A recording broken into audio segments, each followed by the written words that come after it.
Alors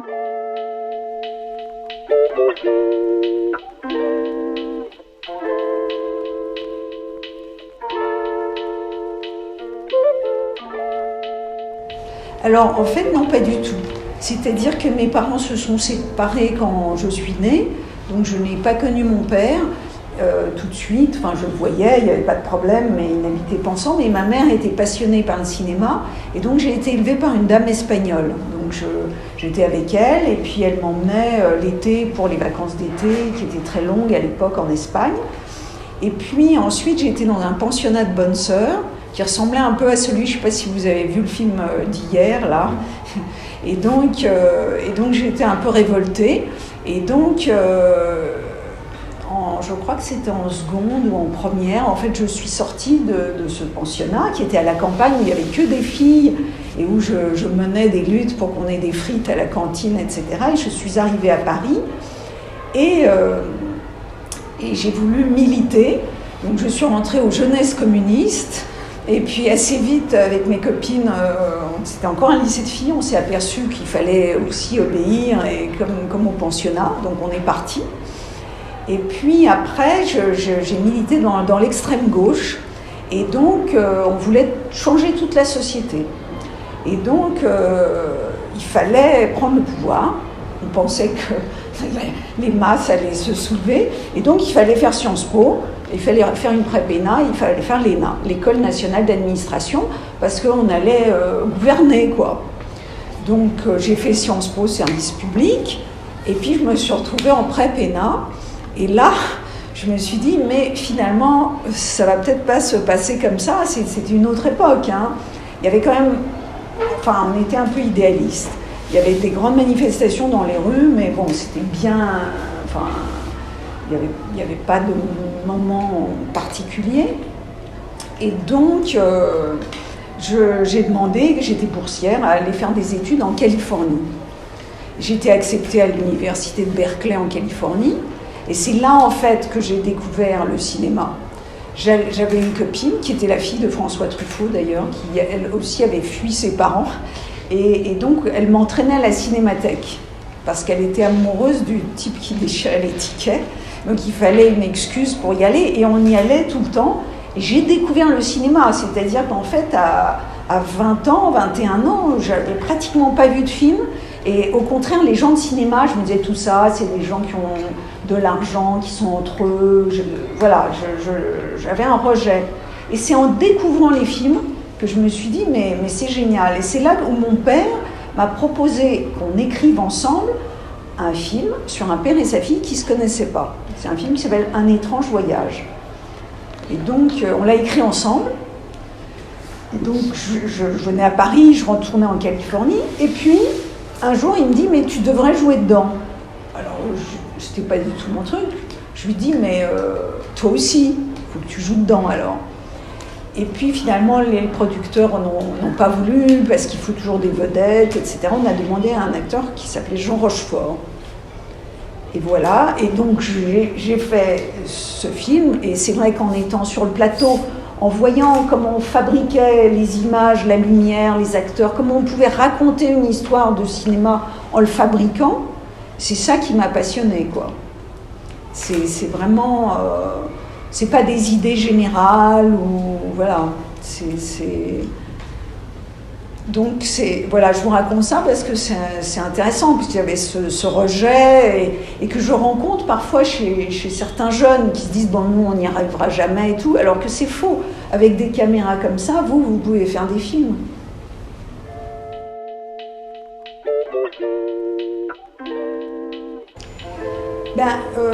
Toujours c'est lié à la pratique du cinéma. C'est-à-dire que moi j'étais passionnée aussi par le documentaire, et c'est vrai que la différence entre cinéma de fiction, cinéma documentaire, ça m'intéressait pas tellement, et en plus à l'époque il fallait beaucoup de lumière, et donc les actrices étaient éclairées, etc.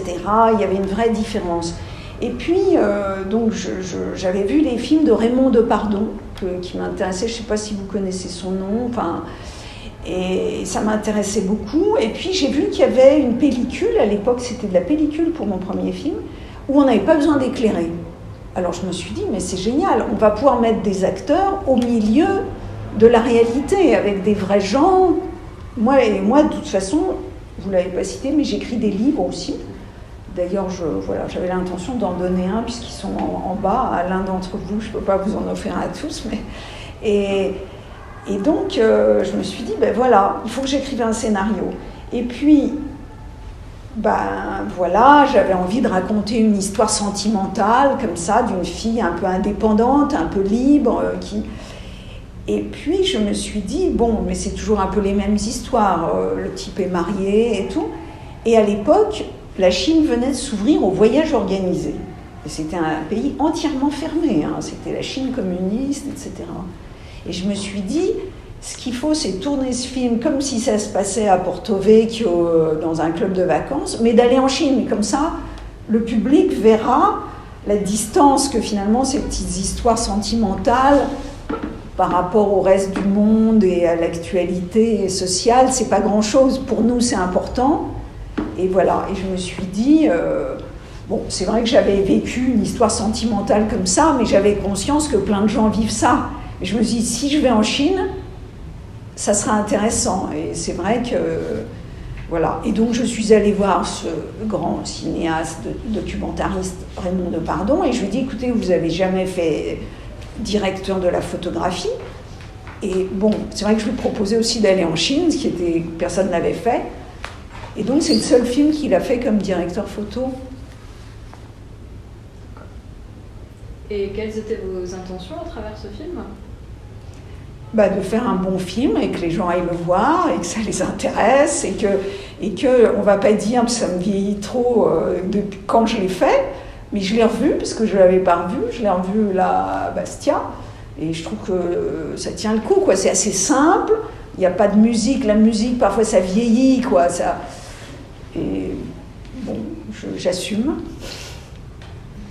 Alors, après, pour parler de ces parties, donc c'est un film donc, qui se passe à Paris où on a des personnes qui vont vider un grand local rempli de dossiers, et dont Olivier Besancenot.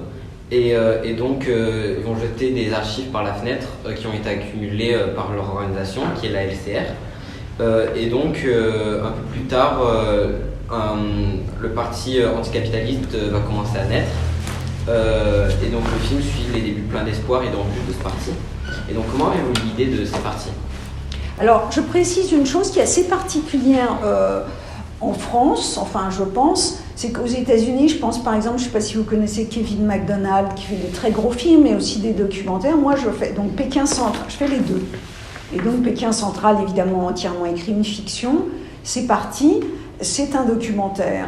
Et comme je vous l'ai raconté, j'avais été dans cette organisation d'extrême gauche, puis après je me suis dit, mais enfin, il rêve, quoi.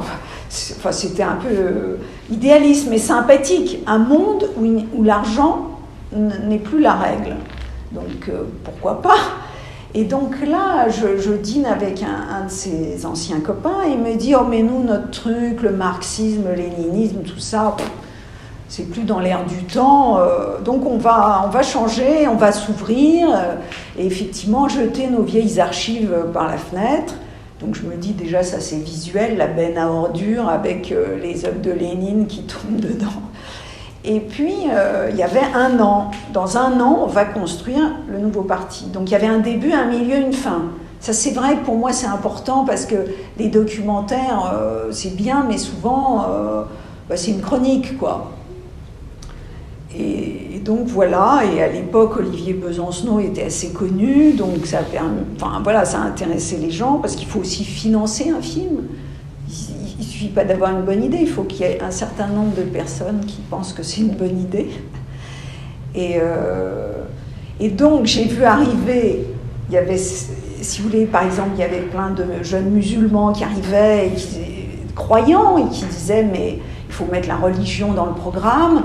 Et puis il y avait les vieux militants, à l'époque on les appelait trotskistes, qui s'étranglaient, quoi, la religion. Il y avait les écolos qui arrivaient, et puis qui disaient, faut voir le film, je me souviens pas, mais qui disaient, le problème central, ce sont les toilettes sèches. Alors les autres, donc on sentait quand même, donc c'était un vrai spectacle, parce que le cinéaste, il est curieux de la réalité, mais il garde toujours dans l'esprit que le cinéma, voilà, pour moi en tout cas, c'est un spectacle. C'est-à-dire qu'il faut que ça intéresse les gens, que ce soit vif, que les personnages soient intéressants.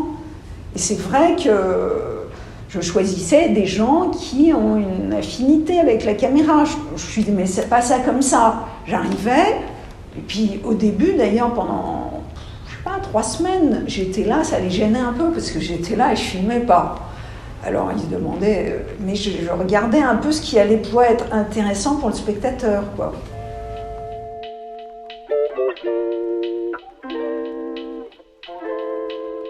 Non, alors en fait, ça dépend. Là, je viens de faire un film qui sort en février où je me suis vraiment mise, moi, enfin, sur la fin de vie des personnes âgées, justement la dame qui m'a élevée, tout ça. Mais là, non, c'est-à-dire, c'est parce que je les connaissais, donc, parce que c'est très difficile de rentrer dans un parti politique. J'ai eu l'occasion de le faire 2 fois. Donc avec ce film, donc ils m'ont fait confiance, et moi je montrais, et je leur montrais à quel point aussi, parce que le truc a foiré quand même. Et donc là, enfin, j'espère que je ne porte pas malheur au parti, en fin 2016, je me suis retrouvée, en fait, on était des cinéastes, enfin des producteurs et tout, avec un projet, dans le 15e arrondissement à Paris, dans un petit immeuble. Et il y avait 6 étages. Et il y avait 3 étages de cinéastes, mais un peu en devenir, comme ça, et 3 étages des gens qui avaient créé un parti qui s'appelait En Marche. Mais ils ne savaient pas du tout ce qu'ils allaient devenir et tout. Et donc les cinéastes, ils leur parlaient à peine, mais moi je les trouvais marrants, ces gens. Ils voulaient prendre le pouvoir aussi. Donc, et j'ai été d'autant plus libre, puisque j'avais fait un film avec Besancenot, donc on ne pouvait pas me reprocher d'être partisane. Et puis voilà, ça montait, et puis je les connaissais, et puis après Emmanuel Macron a été élu, et donc après je le croise parce qu'il est allé à l'Élysée qu'une semaine après, parce que François Hollande est resté encore une semaine à l'Élysée. Et donc là je le croise dans le couloir, et je lui dis bah, bravo, alors là, moi je pensais que voilà, ça allait se passer parce que les gens en avaient marre, et puis ils avaient... Enfin bref, on ne va pas rentrer dans ces détails-là. Et je lui dis, je pense qu'il faut faire un film voilà, sur ce nouveau parti. Et il me dit, super idée, on le fait et tout. Bon, sauf qu'après, il y a eu 315 députés élus, des gens qui n'y connaissaient rien. Ils m'ont même dit, mais vous voulez être député Je lui dis, ben non, en fait. Et donc, il y a plein de gens qui venaient vendre leurs salades, leurs applis dans le parti. Donc ils ont été obligés un peu de mettre de l'ordre. Et après, ils m'ont laissé rentrer. Et donc j'ai fait un film qui s'appelle « Ça marche », point d'exclamation, point d'interrogation, comme dans un texto. Et j'ai fait ce film qui est sorti, que j'ai présenté à Bastia d'ailleurs en novembre 2019, il y a bientôt 2 ans. Et c'était un peu le même principe, c'est-à-dire moi je regarde, alors... Et je pense que c'est pour que les films durent, enfin, moi c'est mon but. Voilà, il faut avoir un regard de cinéaste. En même temps, si j'avais fait un film en disant ils sont tous nuls, j'aurais été très soutenue par plein de salles indépendantes et de gens, France Insoumise, etc. J'aurais fait un film où ils étaient super charismatiques, le parti se serait emparé du film. Et là, eux, ils disaient, bon, en fait... Mais dans les deux, ils ne se trouvaient pas assez charismatiques, quoi. Mais dans les 2 cas, c'est des gens qui m'ont laissé vraiment filmer ce que je voulais. Donc ça, c'est des documents. Pour ceux que ça intéresse, c'est sur Internet, dans les plateformes Filmo TV, Univers Ciné, Amazon. Donc on peut voir les films. Donc c'est un regard sur la société et sur... que le cinéma permet. Le cinéma, en plus, crée une certaine émotion. Le cinéma rassemble. Quand j'ai présenté le film à Bastia, donc il y a 2 ans, il y avait plein de gens dans la salle, mais il y avait des gens de tous les partis. Et après, ils se sont disputés, mais ils sont restés 1h30 dans le noir ensemble. Et après, il y a eu ce débat. Mais au moins, c'est des gens qui se parlaient jamais, qui se sont parlé. Donc le cinéma, c'est ça aussi. Et je pense qu'il y a un élément comme ça, affectif, très important.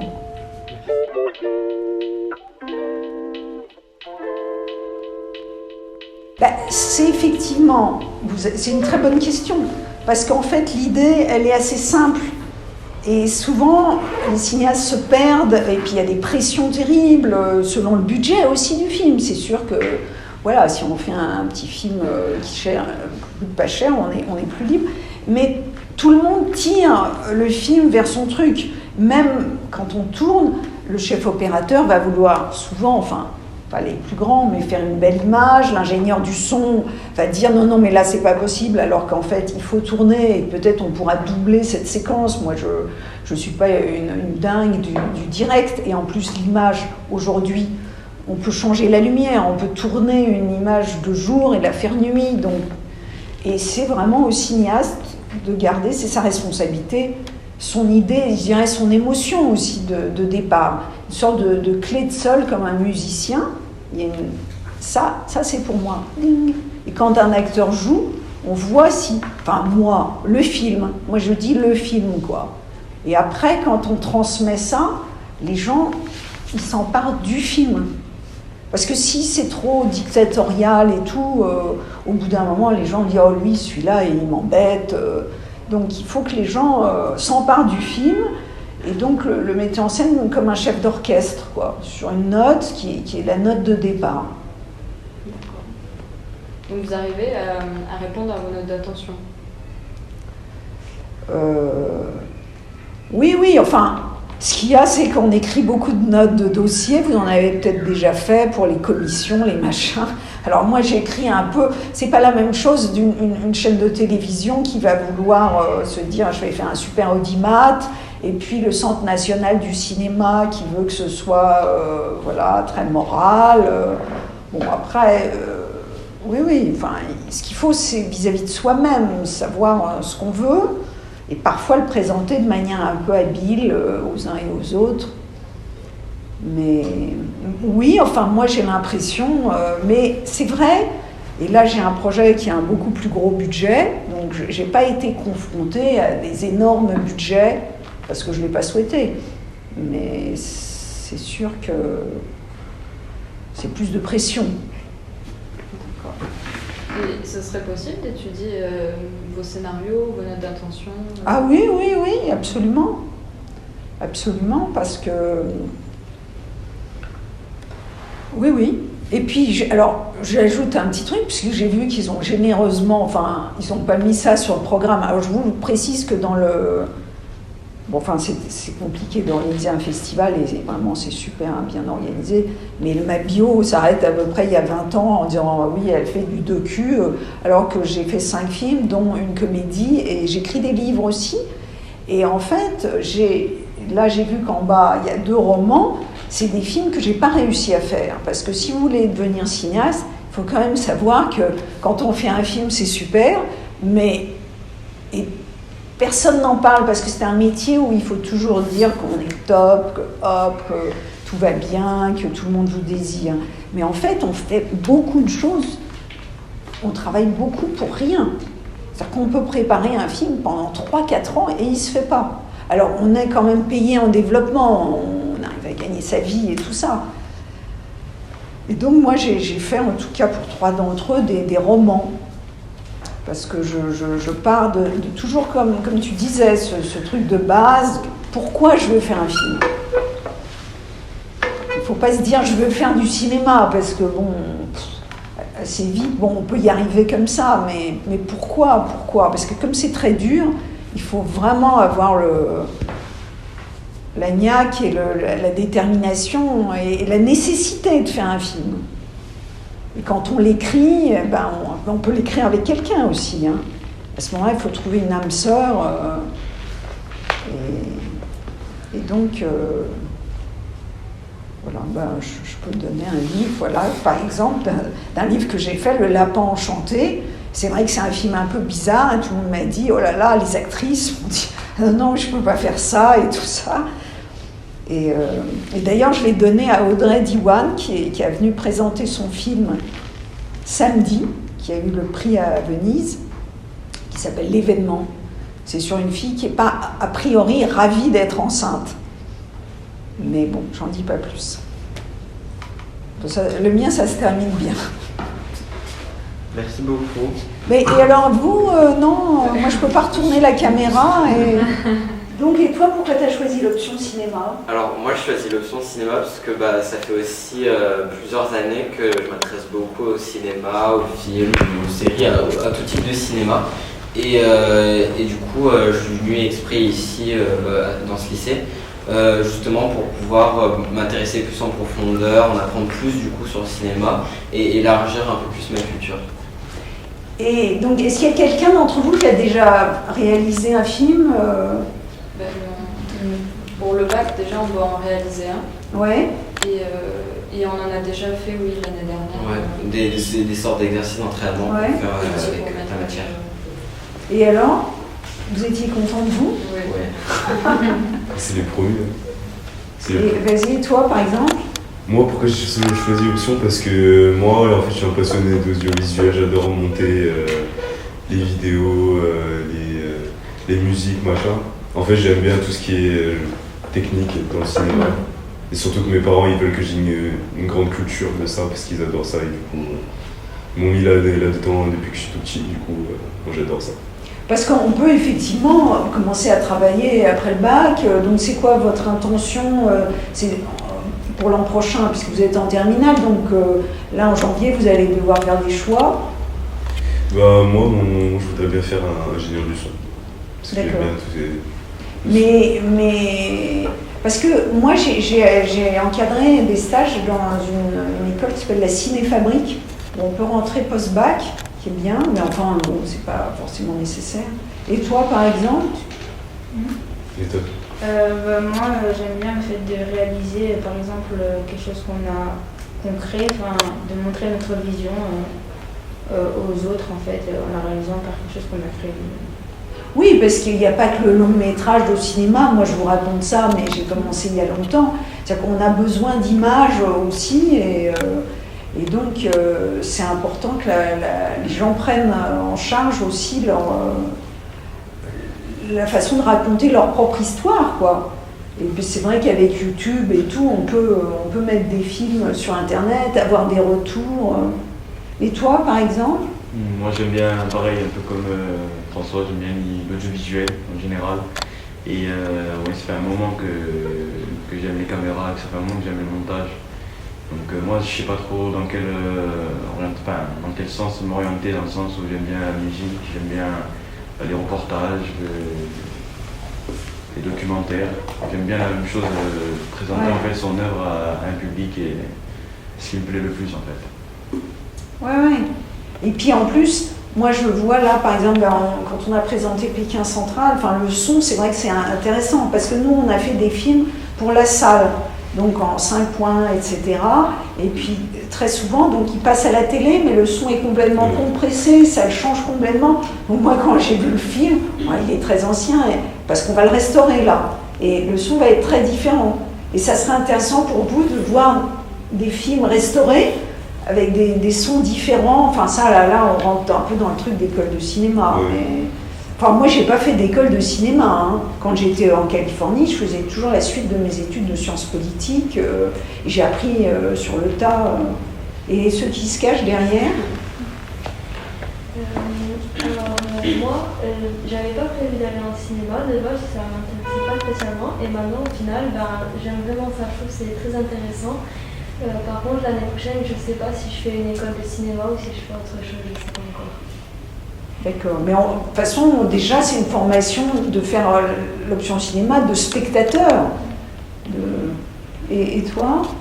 Moi, j'ai un peu été bercé par ça avec mon oncle qui me parlait de ses courts-métrages, qui participait. Et quand j'ai appris qu'au lycée on pouvait en faire, je me suis inscrit. Et après, à l'université, je ne sais pas encore, mais normalement, je l'aurais pour le cinéma. À Corté, mais on sait. À Corté, il y a quelque chose? C'est ouvert il y a 2 ans. Ah d'accord. Oui, parce qu'aujourd'hui, tout change, comme vous le savez. Et donc, avant, moi, quand je présentais mes films, je disais aux gens de monter à Paris, aller à Hollywood. Mais maintenant, on peut travailler chez soi. Alors moi j'ai toujours aimé le cinéma, mais plus actrice ou quoi. Après le montage du film j'aime pas trop. Mais avant, moi aussi, je ne voulais pas prendre cinéma, parce que j'étais obligée de le prendre. Mais au final, ça me plaît bien.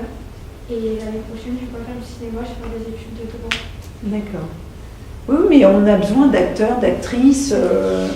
Oui, ce qu'il faut, c'est faire ce qu'on sent, ce dont on a envie, et puis de trouver aussi des camarades pour se soutenir les uns les autres. Et le dernier moi, depuis petit, j'ai toujours aimé prendre un téléphone, filmer tout ce que je vois, etc. Et au fur et à mesure, j'ai compris que le cinéma, c'était pas juste filmer, c'était transmettre des émotions, transmettre...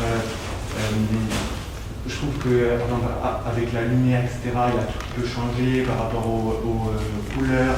Et c'est ça que j'ai vraiment aimé, c'est qu'une scène, ça peut être totalement différent en fonction des personnes, en fonction des couleurs, de la lumière, etc. Donc j'ai compris que ce que j'aimais, c'était plutôt le côté technique, le côté post-production, après aussi le côté caméra forcément. Donc c'est vrai que j'ai toujours voulu faire du cinéma. Et dès que j'ai su qu'à Bastia il y avait la spécialité, j'ai su que je devais aller là et que je devais faire ça. Ouais, c'est bien. Moi, je pense que voilà, les écoles, ça permet surtout de rencontrer des gens. Mais je pense qu'il y a, enfin, je ne devrais peut-être pas dire ça, bon professeur, mais je pense qu'il n'y a pas grand-chose à apprendre. Après, c'est des choses qu'on sent. Et puis, tu as tout à fait raison. Par exemple, vous pourriez prendre une petite scène assez courte, justement, la jouer vous-même, et puis, sans que l'autre voit ce que l'autre a fait, on voit que sur une même petite scène, il y a plein de façons de la raconter, quoi. Donc, effectivement, le regard est important. Je sais pas. Il y en a un petit dernier. Ah oui. Caché derrière sa Alors, il caméra. faut qu'il se mette devant sa propre caméra. Ah, c'est bon, je le filme. Ici Je peux Je sais pas du tout. Moi, c'est principalement parce que mon beau-père ma mère est intermittente, mon beau-père est réalisateur. Et du coup, depuis que je suis petit, parfois j'ai été figurant, j'allais sur des tournages souvent et tout, et ça me plaisait bien. Du coup, je me suis dit que je voulais continuer dans cette lancée-là. Au final, j'apprends plein de choses et ça me passionne, donc je continue. Ouais, très bien. Merci. Merci, voilà. Clap de fin.